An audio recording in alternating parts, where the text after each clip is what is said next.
Which one is the final righteous? Righteous. Tell me how come Israel feel part of soul in my soul?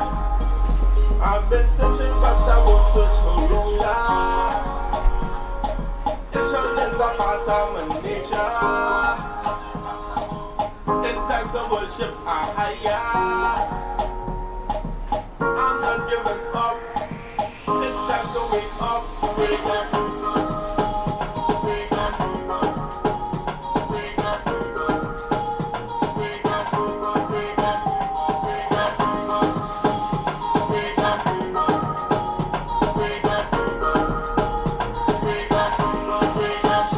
Wake up.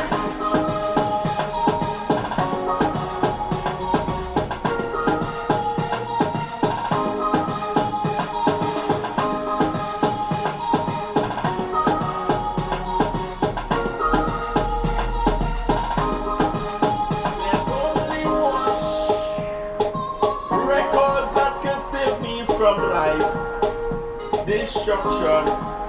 Beware of some records that push in confusion and contention.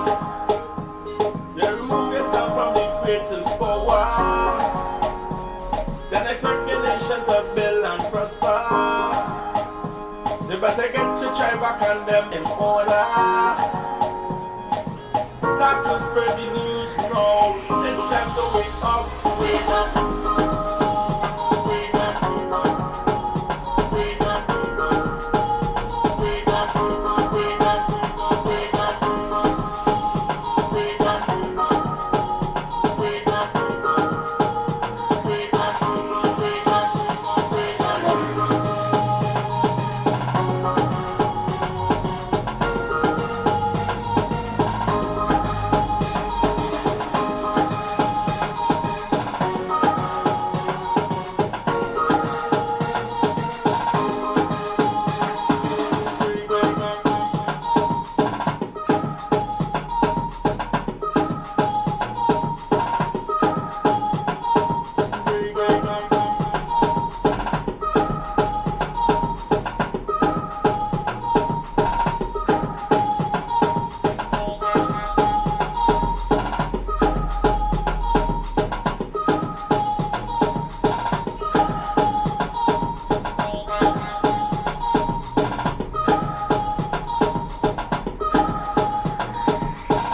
Wake up. Wake up.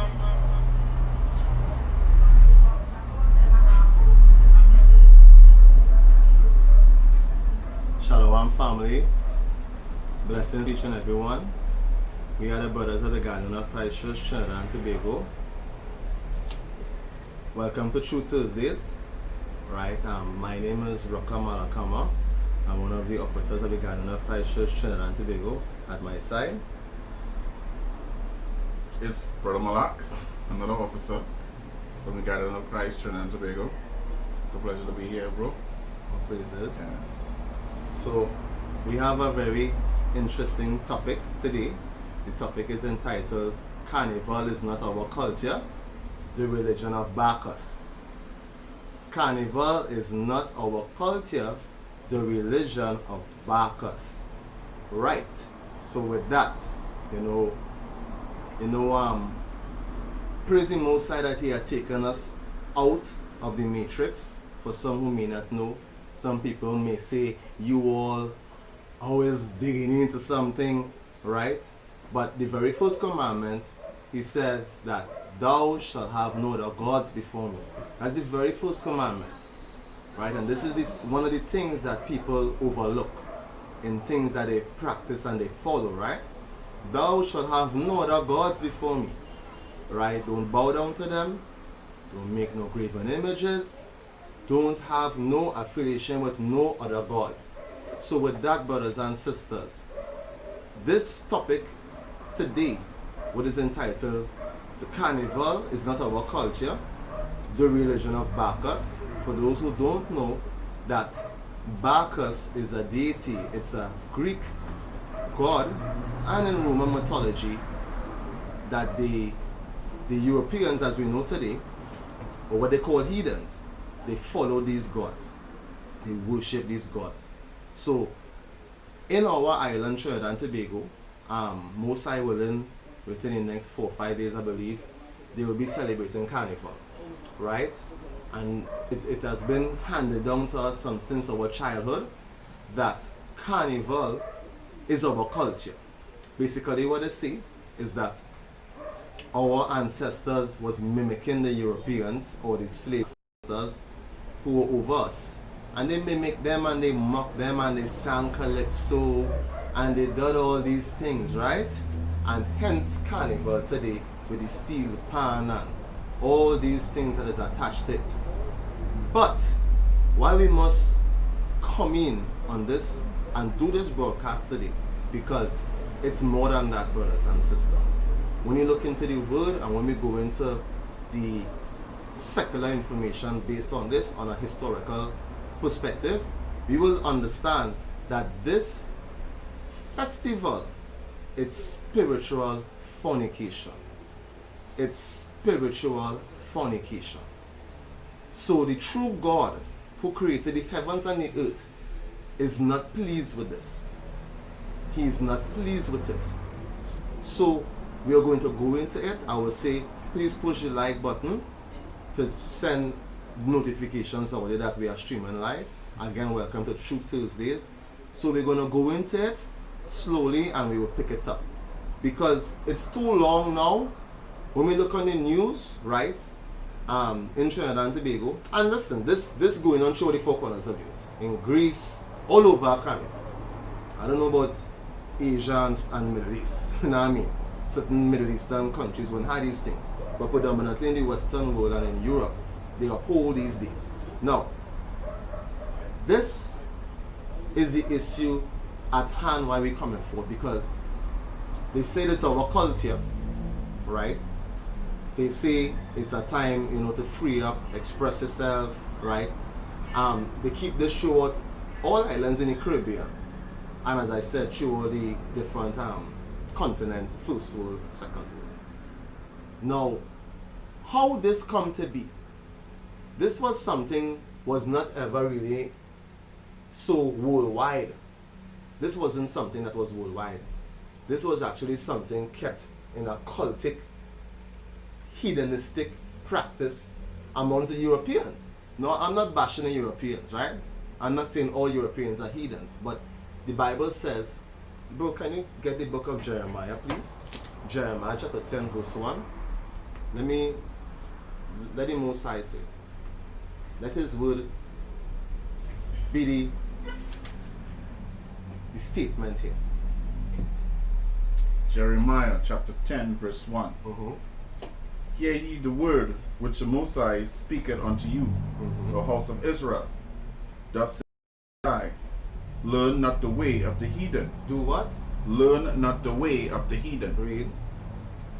And be not dismayed at the signs of heaven. So the Most High is saying here, learn not the way of the heathen. When you go lower down, it describes and shows us a custom that is being kept in December 25th called Christmas, right? Which is an ancient Babylonian ritual, religion also. But the Most High say, learn not the way of the heathen. So therefore now, the other race of people who are not from the house of Israel, predominantly the practices and the things that they do, the way how they worship or how they worship their God is heathenistic. It's not the true God, right? There are all sorts of, homosexuality, orgies, drugs, alcohol, in reveling for these gods. So the Most High says, have no other gods before me, and learn not the ways of the heathen. So brothers and sisters, for those who may be new, we understand through the Bible, through science, through anthropology, that the so-called Negroes, the first peoples, North American Indians, the indigenous people of the islands, the Aborigines, Australia, the Pacific Islands, and who else I may leave out at this moment, are from the house of Israel, right? Are from the house of Israel. So these people were given the laws, statutes, and commandments by the Most High, and the Most High, the true God who created heaven and earth, set the standard for them to be a light to represent Him in the earth and teach this world righteousness. By default of these people fell into sin and fell into captivity, they lose their identity and actually are being called Gentiles today. So that's one of the reasons why it is very significant to understand race on your spiritual walk, because according to the Bible, the Most High chose a particular people out of the loins of our father Abraham. But nevertheless, I want to go into it a bit, right? Right? We need to go into it a bit. So, Carnival, the time of bacchanal, the time of reveling, of drinking, of having fun. It's bacchanal time, right? That's how we got it, right? Going down the road, bacchanal down the road, they're going down the road, that's how they speak, right? They're going and revel, they're going and drink, they're going and have fun, okay? So, let's go into the meaning of the word bacchanal. So if anyone could do this right now, you could pause and you could go into Google and Google the meaning of the word bacchanal. Can you see it from there? Yeah. Alright. Bacchanal. 1. A wild and drunken celebration. So bacchanal is a wild and drunken festival, celebration. Number 2. A priest, worshipper or follower of Bacchus. Again? A priest, worshipper or follower of Bacchus. So bacchanal, the word bacchanal stems, as we said, from the deity called Bacchus, which we will go into. So it says here very clear, you can Google it, and it shows us a priest. So there's priests over this festival, even today. Back then, in Greece and in Rome, they had bacchanalia, priests over the people with wild behavior, drinking, right? A priest, a worshipper, or a follower of Bacchus. So that's where the word bacchanal stems from, right? So when we use these words, we don't understand that we actually invoking and calling upon a God. Because everything is invocation, brothers and sisters. Some people will say it don't matter. Some people will say it don't matter if you have Christ's true name. It don't matter if you have God's true name. But let me tell you something, brothers and sisters. Those that follow their religion, they don't call Buddha some other name. They don't call Sita some other name. Everything is invocation, brothers and sisters. So in ignorance, in unawares, you can be invoking a demon into your home, into your lives. So that's why the Bible says, through thy tongue, blessings and curses come. Right? But nevertheless, brothers and sisters, we went into bacchanal. Right? So let me go into, right, a site here in particularly that gives us understanding about Bacchus, right? So you could look up this, brothers and sisters. This is Dionysus Bacchus, because we now understood that Bacchus is the deity attached with bacchanal. So when we look at the word bacchanal, is a priest or a worshipper of Bacchus. So let's go into Bacchus. Who is Bacchus? Let's get into this, right? You see it from there? Yeah.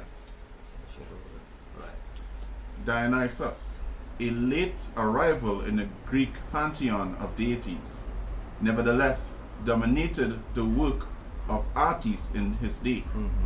The promoter of civilization, a lawgiver, conqueror, and lover of peace, is the patron deity of both nature and the theater.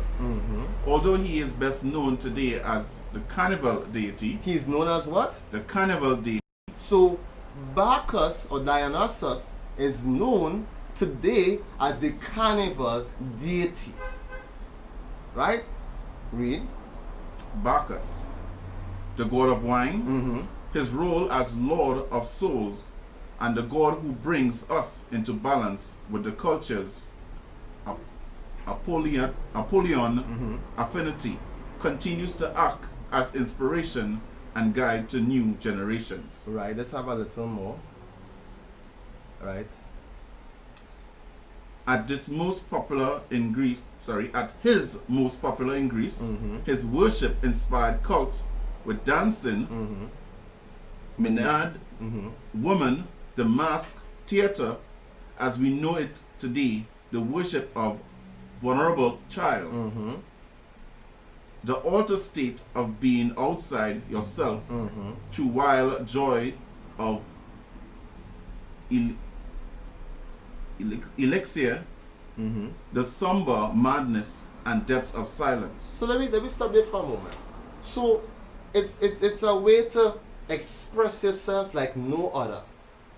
So it's like, release the beast. Let's run with the flesh. Whatever you feel to do, let's revel to the extreme. Right? Do what thou please. Do what thou please. Also, vulnerable child. Now, what does a vulnerable child have to do with that? I will leave that with a question mark for you all, brothers and sisters, because you all can see in Greek mythology, and when you go into the Grecians and the Romans, they were pedophiles. They lay down with anything moving, brothers and sisters. This is real. This is nothing, personal. This is just the fact. These people are sick. Right? So think about it. This is the origin of it. How we will say locally, free up yourself. Do as thou please. In Trinidad, the slang, they say, go and take a wine on her. Go and wine on this one. That is the time where husband and wives, it's like they're separated. That is the time when they could do what they want, whatever. Like this. Yeah, like I said, it's Carnival. It's nothing if you get a man a wine day. You know what I mean? Yo, brothers and sisters, for who don't know, it's madness. In Trinidad and Tobago, I can speak of for sure, because the same Trinidad and Tobago is the greatest show, that where they say people came from all over to come here. And it just goes to show how slavery have been so perfected in Trinidad and Tobago. That something was handed down onto us and it was magnified. So people leave all over the earth to come to see the so-called greatest show on earth in Trinidad and Tobago. But let's finish some more. The vine. The vine and juices of nature and the God's special relation with woman, So you have a special relation with women, read. especially his soul wife, Adrian. So let me drop that. Adrian. Right? Let me drop that, because there are more information and records on this, but we just want to narrow it down precisely, and anyone who don't believe it, go and dig it up for yourself. Let's look up Bacchus and you will see. So Carnival today, what we call Carnival according to the information here, because as we went in earlier on, that's the god of wine revelry. The term bacchanal stems from Bacchus.